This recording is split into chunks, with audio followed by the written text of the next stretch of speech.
en Twitter. @ecomedios 1220.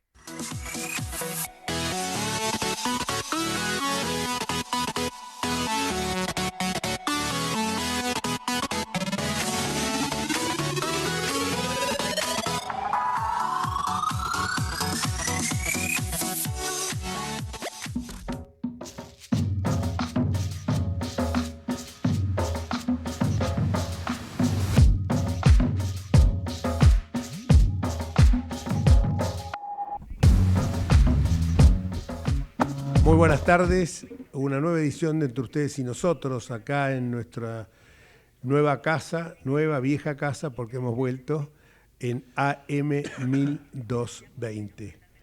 El celular, porque las vías de comunicación no las tengo acá visibles, el celular, les puedo dar mi celular, que es el 15 44 44 49 56. Se acaba de votar en el Congreso hace unos par de horas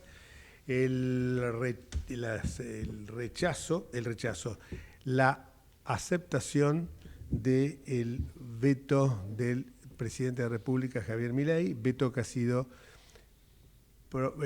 ha producido dentro del marco que manda la Constitución Nacional.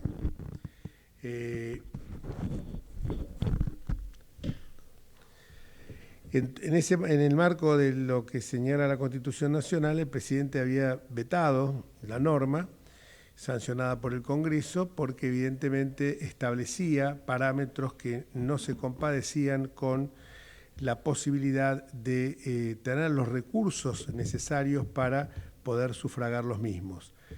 Recordemos que el artículo 38 de la Ley de Administración Financiera habla de que toda erogación que se genere debe, por parte del Parlamento, que es obviamente desde tiempo inmemorial quien fija a partir de la Carta Magna de allá de Juan Sin Tierra por el año 1215, fíjense de lo que estamos hablando, fija que sea el Parlamento el que tenga la posibilidad, representado con su calidad de representante del pueblo, quien tenga la facultad de fijar los tributos. En ese marco, el presidente entendió, y creo que más que, independientemente que nos pueda doler a los argentinos, entendió que esto significaba un déficit de 6.000 millones de dólares para el corriente año, o sea, 1,2 puntos del PBI, y para el año que viene podía ser de 15.000 millones de dólares, o sea, 1,8 puntos del PBI. Yo reconozco, y yo no estoy jubilado por ninguna caja, ni tampoco, para los que me conocen saben que no me puedo jubilar ni por diputados, porque las jubilaciones, pese a que la gente sigue machaconamente diciendo en las redes sociales como un karma, esas cuestiones, ese odio que se le tiene a la política, cuando creo que, como en todos lados, hay políticos buenos y malos, como en la vida, es así, todas las profesiones. No hay jubilación de privilegio desde el año 2001, o sea que yo me jubilo por el régimen común, el régimen ordinario como corresponde en una democracia. No he aportado a una caja aportes diferenciales como pueden tener algunas cajas, las cajas notariales y del servicio exterior, y sigo trabajando. Y reconozco que no lo hago porque los saberes jubilatorios son muy magros, por cierto, aunque uno puede obtener por la cantidad, no por los años, porque los años estoy absolutamente excedido, 60 años de aportes, poco menos, 55, no tampoco, desde los 21, pero evidentemente los aportes de los últimos años pueden haber sido los aportes más fuertes, y entonces uno se trata de, sobre todo cuando uno tiene las capacidades laborativas, como creo yo por lo menos, mental y motrizmente, no impecables, pero por lo menos que me responden. O sea, no digo pavadas, o por lo menos tantas pavadas.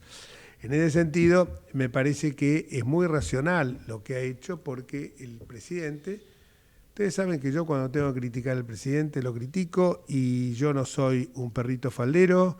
Dije siempre que nosotros habíamos sido puestos por el electorado, como lo repito permanentemente, como un dogma que fuimos puestos por el electorado para hacer una oposición responsable, una oposición que no sea ni cerril ni servil. No andar corriendo atrás del carguito como algunos y cumplir con el mandato de la gente, que es lo que en definitiva queda. La vida no es una foto de un momento de excitación, un momento de voluptuosidad, en que uno, bueno, trato de agarrar todo lo que sea, sino que es una película que tiene un principio y un fin. Y lo bueno es, ante esa película, tratar de mantenerse como una persona moderada, una persona fiel a sus convicciones, a sus principios, que no claudique ni ante el miedo, ni ante la bolsa. O sea, ni ante el poder, que muchas veces infunde miedo, ni tampoco frente a el dinero. La votación hoy, el bloque del PRO se mantuvo en la misma situación que había señalado unos años cuando se votó esta ley, o sea, hablaba un aumento de un 8%, parece que así no lo entendieron la gran mayoría de los diputados en aquel momento y por eso la votación terminó con un porcentaje de numéricamente 160 votos a favor, 72 votos en contra, que fueron obviamente los de el PRO y La Libertad Avanza, y 8 abstenciones. Esta votación se requería tener para bloquear el veto presidencial, insistir en la norma. Se tenía que conseguir por lo menos los 2/3 de los votos. Los 2/3 de los votos eran 164, habida cuenta que había 247 presentes, se consiguieron 153, ergo quedó firme el veto del presidente de la República. Quiero destacar acá la coherencia que existió entre el bloque del PRO y tanto en la votación anterior como en esta, algo que realmente es encomiable y que nos llena a quienes militamos en esa fuerza política de orgullo. Hubo otros bloques que cambiaron su voto. Yo soy muy respetuoso de los diputados porque he sido 4 años, he tenido una banca, o el pueblo, mejor dicho, me dio una banca en el Congreso, por lo cual entiendo que uno puede mudar de opinión siempre y cuando esto no se refiera a una situación oportunista o el acercamiento al fuego del poder o al calor del poder, que finalmente todo lo calcina. Pero cuando es objeto de una meditación, que no responde, un acto de introspección, que responde realmente a que uno se da cuenta que a lo mejor se equivocó en una votación, puede mudar de opinión siempre y cuando sea eso sincero y que no responda a una cuestión exclusivamente material u oportunista. Estamos viendo que agredieron a un equipo de TN por la televisión, esto siempre vituperable, las agresiones son siempre nefastas, provengan donde provengan. Y también es bueno recordar que los hoy opositores, en aquel momento oficialistas, nos tiraron 14 toneladas de piedra cuando nosotros habíamos hecho una fórmula que contemplaba el rifte, o sea, la remuneración de los trabajadores del Estado en un 70%, un 30% la inflación, y eso evidentemente nos costó 14 toneladas de piedra. Les cuento que si esa fórmula hubiera estado hoy presente, teníamos un 40% más serían un 40% mayor los saberes jubilatorios. Hoy hay 7 millones de jubilados y pensionados, de los cuales 4 entraron por la ventana sin ningún tipo de aportes. Me parece que esto es un tema muy grave y que está bien, ellos pueden esgrimir derechos irrevocablemente adquiridos, no hay duda, pero me gustaría que en algún momento el peronismo, en sus distintas vertientes, kirchnerismo, como se llame, haga un acto también de introspección y reconozca aquella culpa que se refirió exclusivamente a lo que hacen siempre los populismos. Pero tenemos en línea a un importantísimo periodista del diario La Nación, que incluso es alguien que es muy reconocido por sus propios compañeros y también por algunas autoridades de distintos otros medios de comunicación, que es Fernando Laborda. Fernando, buenas tardes. Jorge Enríquez, y estamos acá también con Ricardo Bullerí, que hacemos el programa entre ustedes y nosotros, y queríamos conocer de algunos temas. ¿Cuál es tu opinión? Empezando por el primero, que creo que es el tema jubilatorio. El tema de este veto que ha sido, se mantiene a partir de que no se consiguieron los 2/3 para rechazarlo. Buenas tardes. Buenas tardes, Jorge, Ricardo, un placer estar con ustedes. Bueno, sí, efectivamente hace un ratito terminó la sesión en la Cámara de Diputados y la oposición, fundamentalmente el kirchnerismo, no obtuvo los votos necesarios, los 2/3 necesarios como para rechazar el veto del Poder Ejecutivo Nacional a la Ley de Movilidad Jubilatorio. Con lo cual triunfa de alguna manera el gobierno, que obtuvo 87 votos, si bien perdió la votación, obtuvo más de 1/3 de los votos que eran necesarios para que el veto no se cayera. Y creo que esto abre un compás de negociación, porque quizás lo lógico hubiese sido buscar alguna solución intermedia, ¿no es cierto?, donde se tratase de mejorar en algo el haber jubilatorio, pero planteando como debería ser en toda ley la forma en que se va a financiar ese aumento, ¿no es cierto?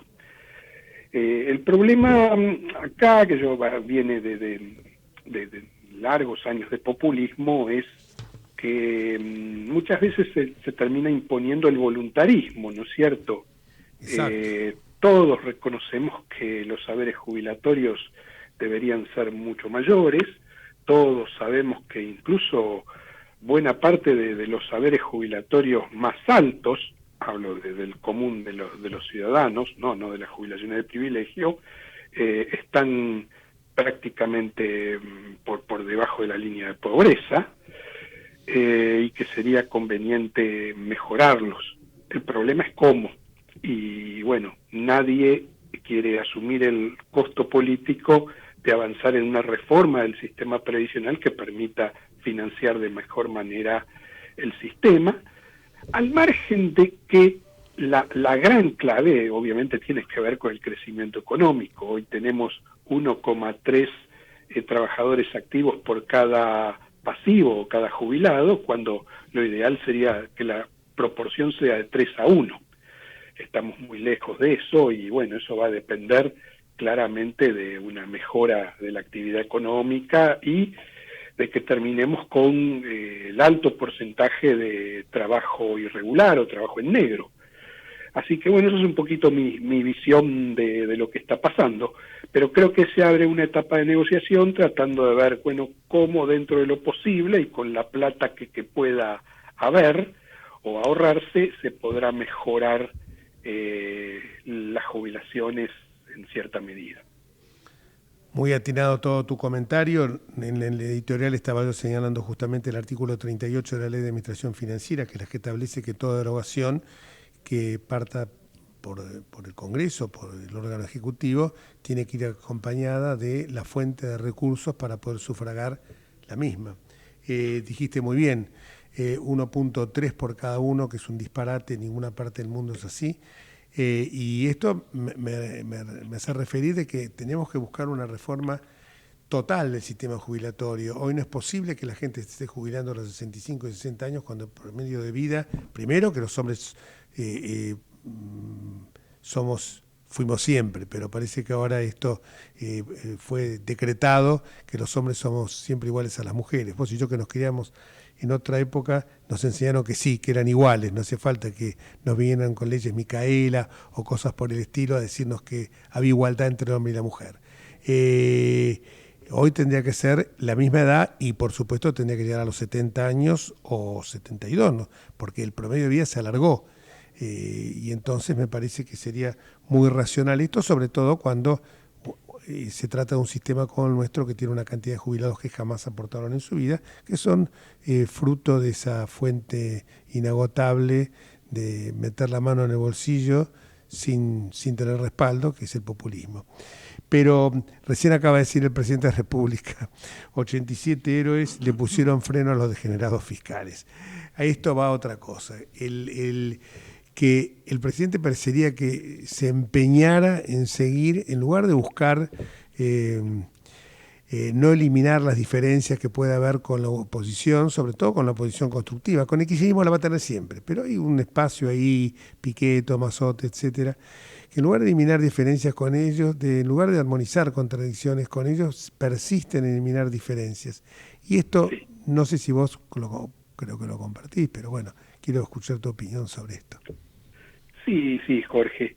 A ver, hay una insistencia muy llamativa del presidente en agraviar a aquellos cuyos votos en definitiva necesita, y al mismo tiempo una más llamativa aún insistencia en agraviar al periodismo, que es muy difícil de explicar, pero que yo creo que son una señal de alarma lamentable. Yo creo que Milei está corriendo un riesgo innecesario, que es el de terminar siendo identificado con los rasgos de crispación e intolerancia hacia la prensa y hacia quienes piensan distinto que caracterizaron a Néstor y a Cristina Kirchner, y que creo que la sociedad mayoritariamente rechazó y rechaza. Y creo que mimetizarse con un estilo cuasi autoritario de quienes quienes sostienen que en política solo puede haber súbditos o enemigos, no es la mejor elección por parte de Milei.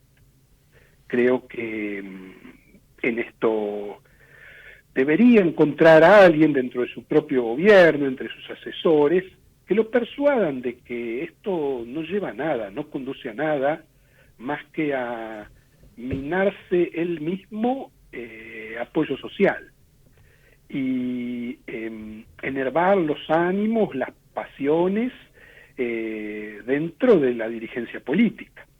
Esto no quiere decir que no haya que combatir a lo que él denomina, guste o no guste, la casta. Es decir, me parece bien que insista en combatir los privilegios de una clase política que son rechazados y que son injustos en una sociedad donde más de la mitad de la población está por debajo de la línea de pobreza. Incluso entre mucha gente que trabaja, que tiene un trabajo en blanco, también está por debajo de esa línea. Creo que algo tendría que cambiar, creo que no todos los funcionarios piensan igual, yo creo que veo muy buena voluntad en el jefe de gabinete, Guillermo Francos, por cambiar esto, pero obviamente no alcanza, porque Milei se ha recluido en un círculo muy pequeño de gente que tiene otra postura, que quizá no es la más aconsejable para un gobierno que está en franca minoría parlamentaria, un gobierno que tiene el 10% de los senadores o menos y el 15% de los diputados. Totalmente de acuerdo, y uno cuando hablaste recién de la casta, yo siempre digo que la casta está en todos lados, hay casta judicial, casta política, casta policial, casta en los empresarios, hemos visto quedó al desnudo con esa investigación de Diego Cabot, con el tema de la causa de los cuadernos, y también estos ataques verbales al periodismo, y no hay una justificación válida en decir que Milei es así, porque esto es como cuando Eve de Bonafini dijo, cuando se murió Juan Pablo II, se murió por suerte el gordinflón y yo salí a atacarla y me dijeron, bueno, pero Eve es así, sí, pero si yo llego a decir un disparate así, me saltan en la yugular. Es muy bueno hoy un editorial del diario, que vos sos el secretario de redacción de La Nación, sobre justamente este tema a partir de una persona que, como el senador Abdala, que la verdad que me merece el mayor de los respetos, pero que evidentemente acá se equivocó y muy fiero en el hecho que tener asesores que estén trabajando para su postulación a candidato a gobernador de San Luis. Una senadora, ¿para qué voy a esto? Los que venían a cambiar una senadora de Catamarca, creo que Bedia, o Badía. De Jujuy, Vilma Bedia. Vilma Bedia, 11 familiares. Entonces, viste, vos cuando venís a decir, si yo vengo, había un político, a Beris, que le decían zapatitos blancos, ¿no? Si vos querés venir a cambiar las cosas, predica por el ejemplo, ¿no? Entonces, con el ejemplo. Exacto, exactamente. Y lo de Abdala también fue muy grosero porque confesó alegremente que tenía un gran número de asesores, que bueno, es lo que es como todos los demás, pero dijo que esos senadores hacían trabajo territorial en San Luis, es decir, que destapó una olla en la que todos los argentinos nos dimos cuenta que con nuestros impuestos, desde el Senado, se está pagando a militantes rentados. ¿Es cierto? Sí, eso, él yo creo que lo confiesa, comete un sincericidio, no hay duda. Sí. Pero no es el único caso. Yo No. transité 4 años por la Cámara, no voy a mandar a nadie al frente, pero como también sé que estoy seguro que la esposa del gobernador de la provincia de Santiago del Estero dice que tiene 3 asesores, pero no me cabe duda que debe tener un ejército en Santiago que la asesora y que le hace el trabajo territorial y pagado. Está bien, no serán los recursos nuestros porque no son bueno, en el caso mío yo soy porteño, no son de los porteños y tampoco son recursos federales, son recursos provinciales. Pero muchas veces decir, lo peor es cuando esto se hace carne. Yo no es porque quiera ser autorreferencial, pero yo tenía un número clausus de asesores y tenía ese número clausus de asesores. Y si quería asesoramiento, te lo cuento, de algún amigo que a lo mejor era destacado en alguna... abogados, que es mi rubro, que tipos que a lo mejor eran destacados como laboralistas, penalistas, constitucionalistas, los consultaba y para ellos era un honor. Exacto, que el hecho de que asistir a comisiones. Yo tengo en el estudio acá al doctor Ricardo Bulleri, que me dice, para mí el honor ya me lo diste vos, aunque no con un peso, el honor me lo das de ir a la comisión de implementación del Código Procesal Penal Federal. Es un abogado con una dilatada trayectoria en el ámbito forense. Claro, Jorge, pero el problema es que la mayoría de los asesores que están nombrados en el Senado no cumplen ese papel. Ni siquiera son profesionales de prestigio que pueden asesorar legislativamente, redactar proyectos. No, son asesores, pero que en realidad se desempeñan como militantes.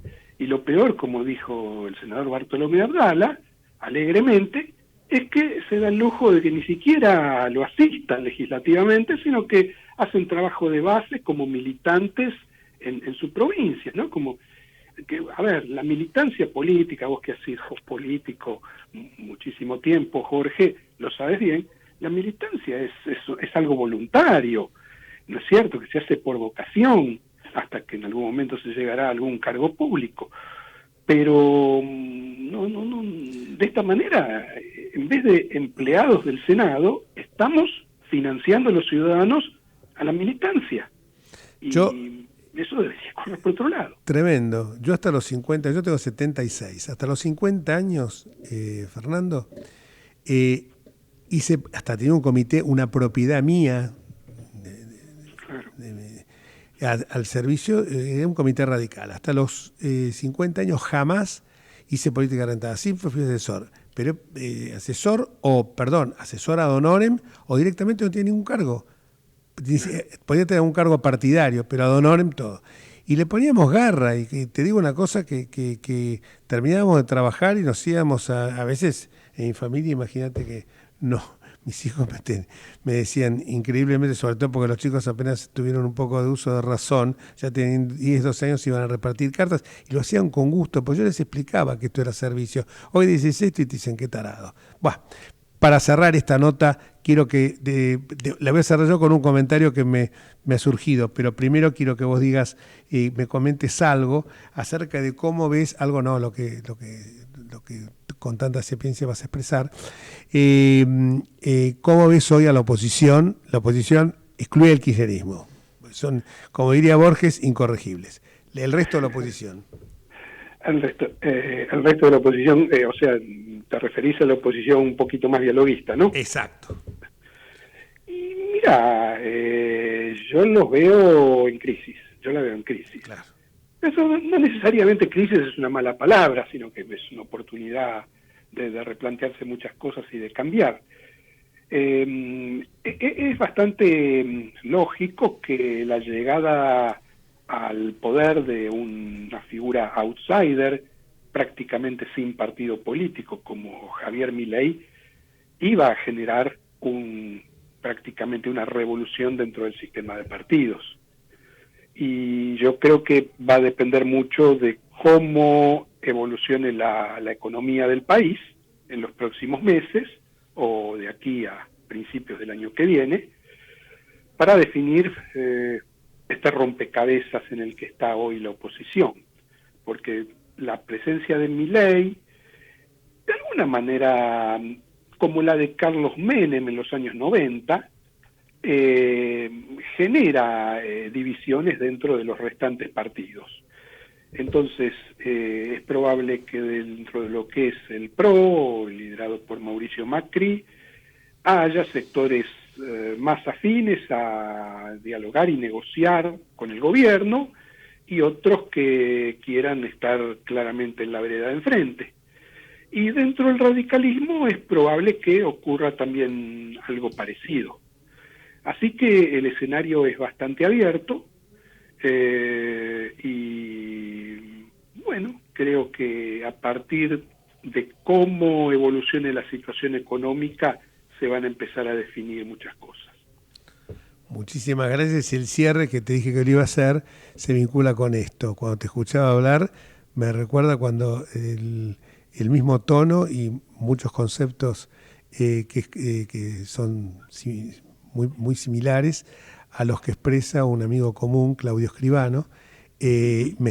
Pues es que yo dije, pensaba, te escuchaba hablar por el tono y por el contenido, y dijo, es como si estuviera hablando con Claudio Escribano, que aparte te digo que siempre me ha hablado excelentemente bien, como un periodista destacado que así te considera. Bueno, son palabras mayores, te agradezco la comparación. No, pero te lo digo de corazón, porque lo sentí cuando estaba, por eso te dije, el cierre lo voy a hacer yo con esto. Y como hace pocos días en la entrega cuando lo declararon persona ilustre, después me quedé hablando con él, hablamos de me mencionó algunos periodistas que él realmente entendía que era una camada joven, digamos, de la generación que le sigue a él, y justamente de uno de los poquitos que mencionó era Fernando Laborda. Un abrazo enorme y como siempre te agradezco tus palabras. Un abrazo, Jorge, muchas gracias. Un abrazo gigante. Y nosotros seguimos con nuestro programa, que la verdad que me puse a hablar con Fernando Laborda y me olvidé que estábamos con dos amigos, con Carlos Alberto Fiorentino Charlie y con Ricardo Buggeri. Y la verdad que uno se queda pensando, ¿no? Yo decía el otro día, hablaba del estilo del presidente en una nota que creo que salió publicada en algún medio, y justamente yo creo que no le hace bien esto a la provocación constante, a la violencia, a la injuria. La violencia verbal, esas andanadas de palabras que muchas veces dispara el presidente, no la hacen bien, porque de la violencia verbal después siempre se incita a alguno para que ejerza la violencia física. Y en muchos casos se trata de personas que se transforman, vienen de otros sectores de la política y tienen el fanatismo de los conversos. Y esto es preocupante, porque uno cuando me hacen un reportaje o hablo en algún medio, siempre no trato de no dar el ejemplo mío, pero me pasa a mí esto y lo transmito porque lo siento en carne propia. Lo que digo es que tengo que aclarar previamente que estoy de acuerdo con que hay que combatir el fenómeno de inflación, con que el problema más grave es ese, con que la inflación es monetaria, con que la causa última de la misma es el déficit fiscal, que hay que lograr el equilibrio en las cuentas públicas, que hay que promover una amplia desregulación de la economía e impulsar a través de regímenes especiales inversiones de magnitud, por caso con las normas que se han implementado a partir del RIGI. Pero tales reformas, siempre digo, para que tengan efectos sustentables en el tiempo, tienen que ser acompañadas por dos elementos que son esenciales para que haya inversiones en la Argentina, tanto foráneas como locales, que son la confianza y la seguridad jurídica. Solo se logra esto a partir de que las reformas son visualizadas por aquel que viene a invertir como que van a ser sustentables en el tiempo. ¿Y esto por qué? Porque cuando hay institucionalidad, cuando no depende solamente de un úcase, de un decreto presidencial, sino de que vienen con la fuerza que le da una ley, son más amigables, porque se sabe que en el tiempo van a continuar en esa dirección. Por eso, dos países, Chile y Uruguay. Chile algunos me han hablado muy mal de Boric, pero yo la verdad que lo veo a Boric y digo, será de izquierda, pero los cambios se mantienen que había iniciado Piñera. Cuando hace poco falleció Sebastián Piñera, fue realmente conmovedor cómo abrazaba a la viuda de Piñera, como estuvo acompañando a toda la familia Piñera, el presidente de Chile. Acá eso es imposible, es impensable. Acá es o todo o nada, o te aplasto o me aplastás, no hay alternativa. Lo mismo pasa en Uruguay. En Uruguay hoy la lucha electoral va a estar planteada entre la coalición de los partidos tradicionales, más la Fuerza Cabildo y otros partidos más, Partido Ecologista, y el Frente Amplio. Así va a ser la lucha electoral. Y puede ganar o Delgado o Yamandú, cualquiera de los dos que gane, saben que puede haber un giro hacia un lado o hacia el otro, pero el rumbo va a ser el mismo, económico, no se va a alterar. No viene uno que dice, bueno, ahora nos vamos a alinear con Venezuela, y al día siguiente viene uno que dice, no, ahora tenemos que alinearnos con Estados Unidos. Esto es lo que nos ha pasado a nosotros y esto es lo que supo generar el kirchnerismo perversamente con todos los ideólogos que tuvo, los ideólogos que tenía a partir del libro La razón populista de Chantal Mouffe y Ernesto Laclau, por ejemplo.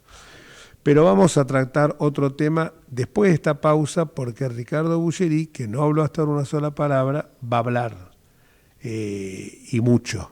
Pausa. Vamos la radio, somos tu voz.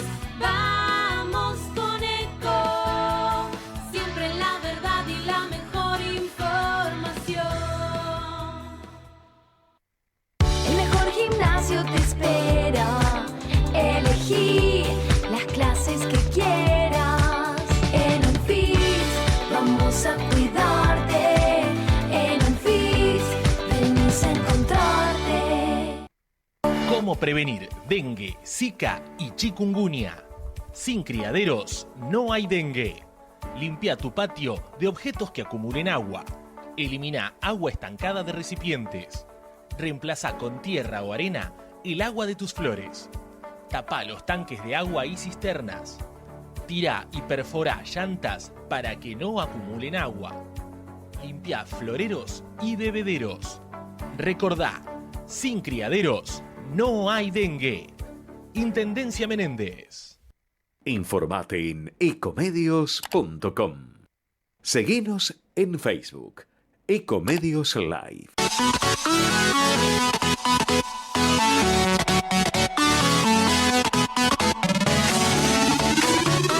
Escribanos en tu ciudad. Nuestro consejo es prevenir problemas. Colegio de Escribanos de la Ciudad de Buenos Aires. Consejo Federal del Notariado Argentino. El Colegio Profesional Inmobiliario auspicia este programa. Colegio Profesional Inmobiliario, cada vez más profesionales.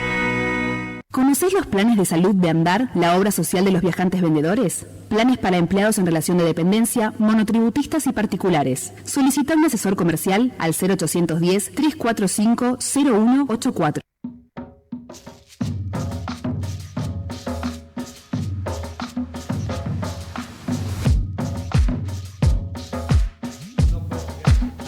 Y seguimos en el aire entre ustedes y nosotros en AM 1220.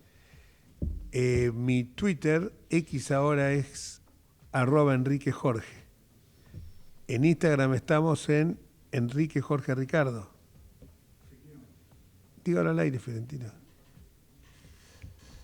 Twitter, Enríquez Jorge, e Instagram, Enríquez Jorge Ricardo. Sigan, por favor. Qué voz de locutor que tiene. Sí, tomé pastillas. ¿Cómo? Tomé pastillas para la garganta. Ah, me dijo pastillas, yo dije, guau. Y además, el celular es 15 44 44 49 56. Bueno, y seguimos entre ustedes y nosotros. Yo estaba recién, hace un tiempo, hace exactamente 15 días aproximadamente, el doctor Ricardo Bulleri, Ricardo, así porque eso está condoctorándolo, que es doctor, pero en privado, fuera del micrófono, nos llamamos no tan cariñosamente, ¿no? Había dicho algo que a mí me impactó, que es algo que siempre me replica en mi cabeza, que es el tema vinculado con la preeminencia de los tratados internacionales sobre el derecho interno. Todo está claramente en los artículos 31 y 75 y 22 de la Constitución Federal. Pero quiero que él explique esto ahora, quiero que él nos hable un poquito de este tema. Claro, así que, ¿cómo ves vos esto de la preeminencia que puede existir entre el derecho internacional sobre el derecho, los tratados internacionales sobre el derecho interno? Bien, Jorge. Bueno, de esto ya habíamos charlado un poquito las dos últimas veces que he intervenido. En la República Argentina tiene una característica que ni siquiera tienen los países europeos. En los países europeos los tratados internacionales están un escalón abajo de la Constitución de cada uno de esos países. En el caso de la República Argentina, los tratados internacionales tienen la misma categoría que la Constitución Nacional. Ese es un tema que puede o no ser peligroso o puede o no ser bueno. Lo que sucede es que hay una especie como de desconocimiento, cosa que es lógica, nadie sabe de medicina siendo los médicos, nadie sabe de derecho siendo los abogados, pero hay como un desconocimiento que a veces es lamentable. He escuchado decir a alguien hace poco tiempo, por ejemplo, que la persecución contra quienes fueron en su momento, digamos, subversivos, guerrilleros, utilicemos el término que quieran para que nadie se enoje, que algunos estaban prescriptos. Bueno, esto lamentablemente es de un desconocimiento fantasmal, porque incluso desde el punto de vista del derecho civil, el derecho civil dice, cuando hablamos en el capítulo de las prescripciones, que los delitos de lesa humanidad son imprescriptibles. Además, lo dice el propio Tratado de Roma. Por lo tanto, realmente me parece que hay un desconocimiento, que si el desconocimiento es del verdurero de la esquina, no hay ningún problema, pero si el desconocimiento es de quienes hoy son nuestros dirigentes, ahí ya me asusta un poco. Me asusta un poco porque hay un desconocimiento o falta de conocimiento en la persona de los asesores que debería ser mejorado.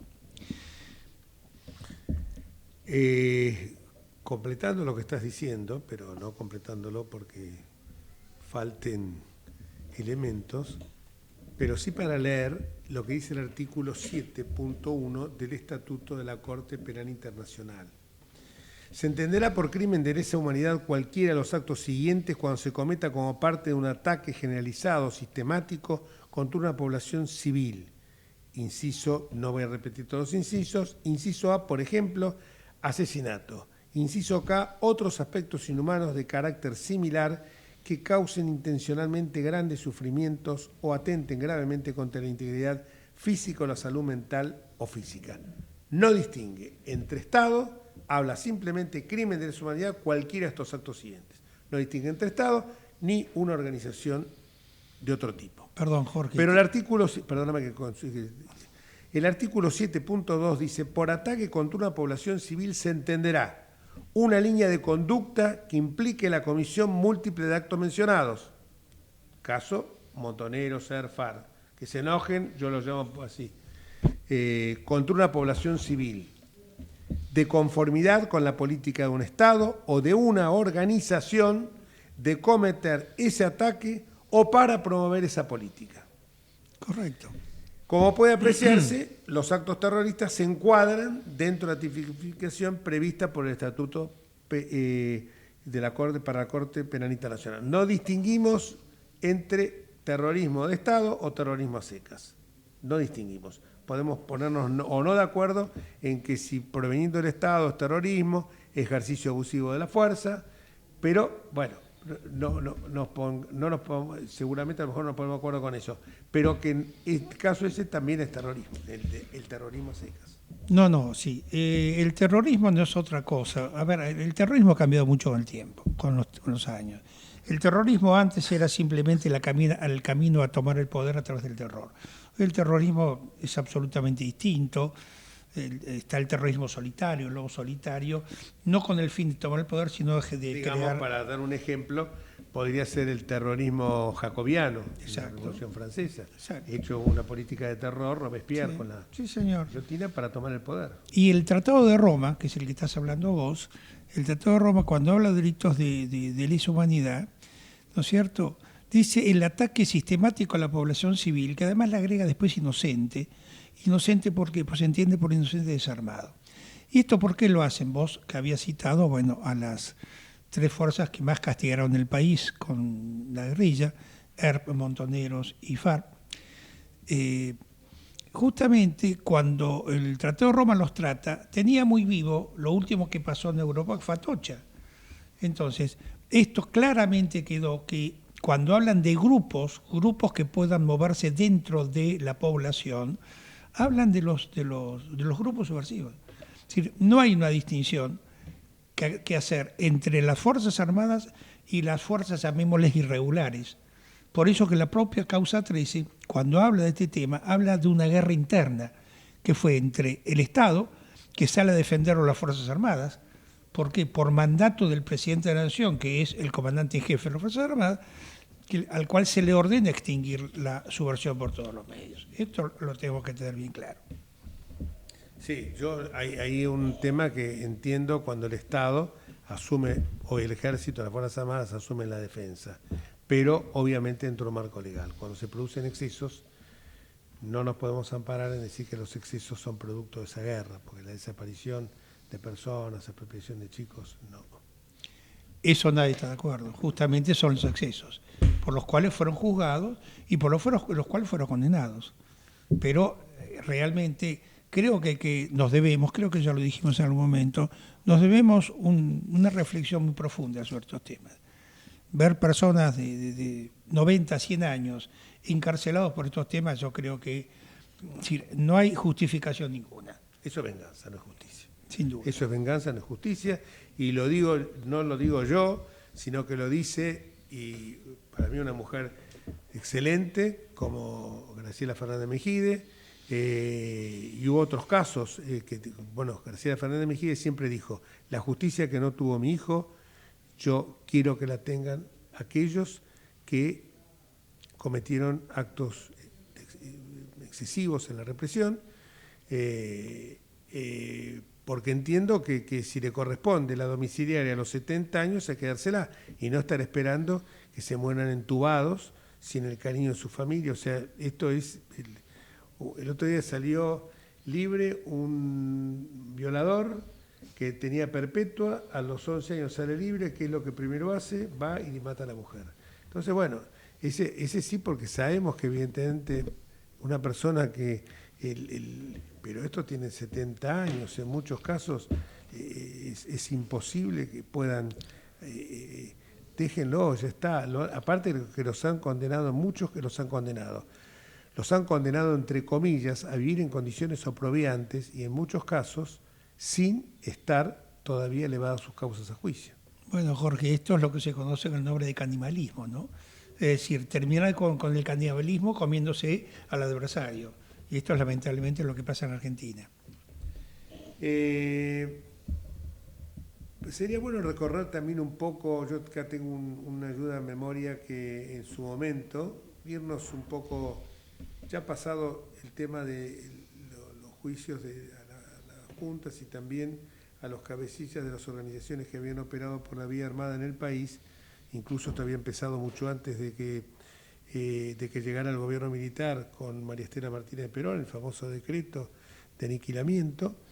Después de lo que ocurrió con la CONADEP, los juicios, uno veía que la situación se había, digamos, atemperado sin ser necesario recurrir a una ley de amnistía o a un indulto presidencial, que después creo que ahí se comete el primer error, cuando se somete, surge Menem y entonces indulta a todos. Y el indulto hizo que después apareciera un señor como Néstor Kirchner, que era muy flaco electoralmente, había llegado con un 22% de los votos, entonces empezó a cooptar distintas organizaciones, entre ellas las organizaciones en las cuales nunca había querido, porque había sido él y su hermana funcionarios de los gobiernos militares. Y aparece también la figura, que hay que decirlo, porque aparece una cosa que... aparece la figura de un hombre, a mi juicio, ahí sí cabe la palabra perverso, como Eugenio Raúl Zaffaroni. Eugenio Raúl Zaffaroni no le hizo ningún asco a Néstor Carlos Kirchner nombrarlo ministro de la Corte Suprema. Recordemos que fue la primera vez que Zaffaroni juró por la Constitución Nacional, porque los dos cargos que había tenido antes en el Poder Judicial fueron por el Estatuto del Proceso de Organización Nacional y el anterior también durante otro gobierno militar. O sea, no venía virgen de haber jurado por una Constitución. Yo debo haber jurado más o menos los cargos 3, 4, 5, 10 veces por la Constitución. Este no juró nunca. Y este señor es el que dice, bueno, con sus teorías, que son ya lo que todos sabemos, prácticamente el abolicionismo de todo derecho punitivo, genera la derogación pésima de la ley de obediencia debida y punto final, que eran leyes de pacificación. Instrumentos que en todas las... como el veto, el indulto de Menem, instrumentos que están en el marco constitucional y que fueron hechos durante todos los gobiernos, después de soportar dictaduras, gobierno de facto, como instrumento de pacificación. Y acá entonces empezamos después a recorrer un íter de la jurisprudencia de la Corte. Hasta que, bueno, hay un voto realmente luminoso del doctor Rosenkrantz donde pone las cosas en su lugar y señala esto que venimos diciendo nosotros. Los casos Simón Iriondo, que me gustaría que completaras vos un poco con los casos, con los fallos que hubo, con el tema del fallo de... Simón y Arancibia Clavel. Exactamente. Bueno, ahí creo que esto ya habíamos hablado y no quiero redundar demasiado. Esto para mí fue un error de un querido amigo como era el doctor Eduardo Rigui, con el cual he trabajado juntos, hemos trabajado incluso en la profesión, en el cual en los fallos Arancibia Clavel y Simón, él entiende que los delitos de lesa humanidad solamente pueden ser aplicados a los delitos cometidos por los militares y no por las organizaciones. Esto es un error realmente muy grave para un hombre de la altura académica del Bebe Rigui o de Eduardo Rigui, porque esto no es así. El Tratado de Roma no dice esto y esa interpretación es una interpretación sesgada que lo único que hace es hacer daño, porque la confusión en el derecho causa daños que son a veces muy difíciles de reparar. En el caso, también había otro caso que era del año 5, Laris Iriondo, que justamente ahí excluía inexplicablemente a otros crímenes, entre ellos los previstos por las convenciones de Ginebra del año 1949. Después, siguiendo este íter, se declara en el año 2007 la inconstitucionalidad del indulto firmado por Menem y por el cual se había hecho acreedor a ese beneficio Santiago Marriveros, un general imputado por crímenes de lesa humanidad, y de esta manera llegamos a la orientación que se plasma en el fallo Simón, donde se declaró la invalidez de las leyes de obediencia civil y punto final por resultar incompatibles, lo que ya hemos dicho, con obligaciones asumidas por otro país. Pero, si bien la postura mayoritaria se termina pronunciando sobre la inconstitucionalidad de los indultos, se plantea un debate interesante sobre el alcance y valor que debe representar la cosa juzgada. Continúe, amigo. Bueno, me diste el pie para algo que es bastante interesante. Todos los que alguna vez estudiamos algo de derecho, y sobre todo derecho constitucional, sabemos que el indulto es una facultad del Poder Ejecutivo. No solamente del Poder Ejecutivo nacional, sino del Poder Ejecutivo provincial. Kirchner en su momento indultó a un delincuente en la provincia de Santa Cruz cuando era gobernador. El haber interrumpido la validez de un indulto, declarando lo que es inconstitucional, es otra forma oculta y muy peligrosa de que un poder invada otro poder. Porque si la facultad es del Poder Ejecutivo, esa facultad la tiene que medir, merituar y consecuentemente dictarle al Poder Ejecutivo. Si no entramos en aquello que se dijo alguna vez, ¿no? El gobierno de los poderes judiciales.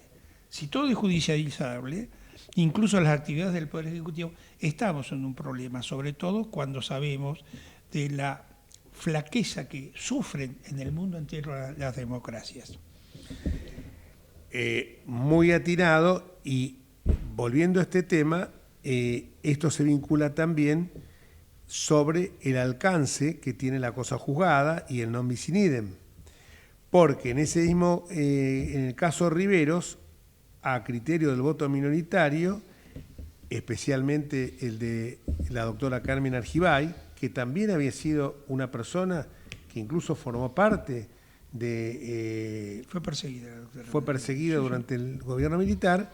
Sin embargo, ella señala que era contrario porque esta cuestión ya había sido tratada por la Corte hacía una década, violando el non bis in idem, que es el principio por el cual se impide juzgar dos veces a una misma persona por el mismo hecho.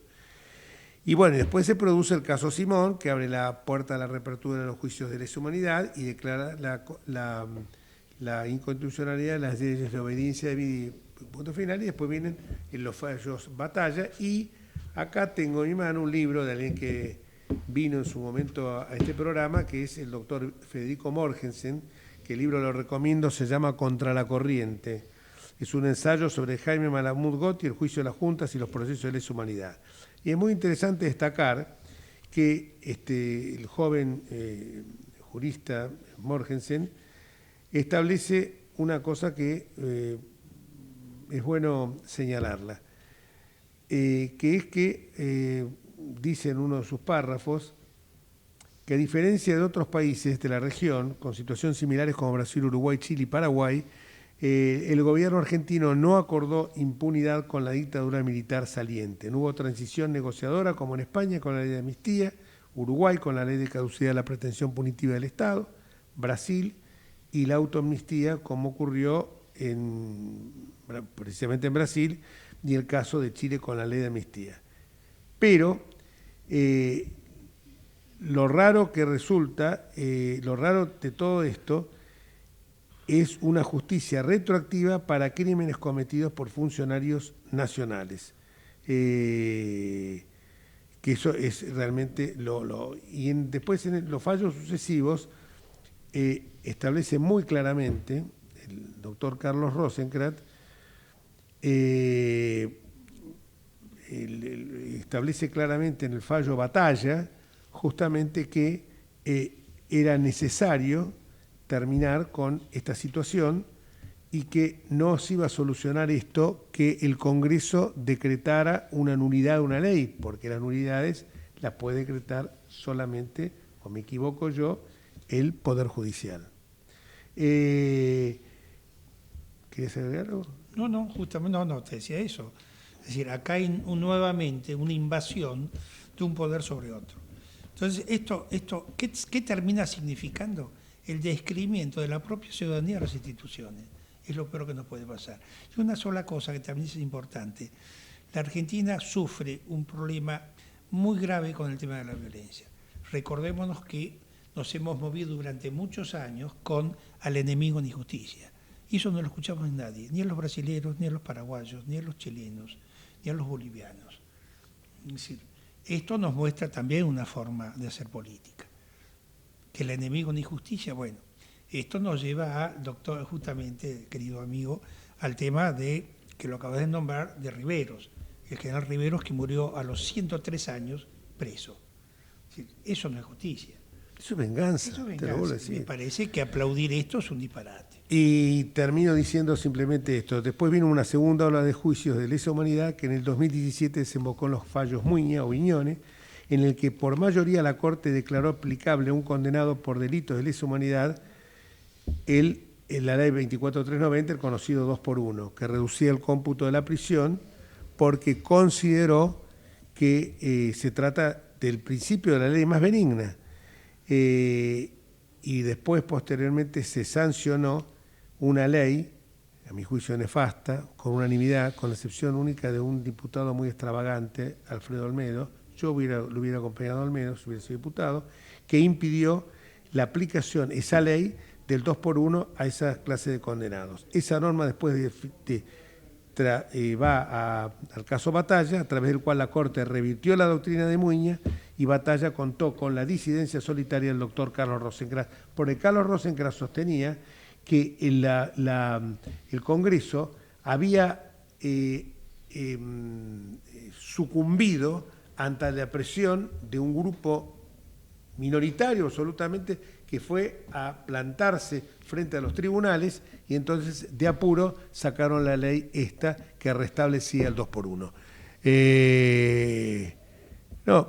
A veces es interesante hablar de estos temas, sobre todo cuando uno encuentra, y hemos dado charlas juntos en Europa, y siempre lo pondero muchísimo a Ricardo Bullerí, por eso me gusta cuando viene al programa, y hoy habló del tema de él, pero conoce muchísimos temas en profundidad y lo vamos a aprovechar.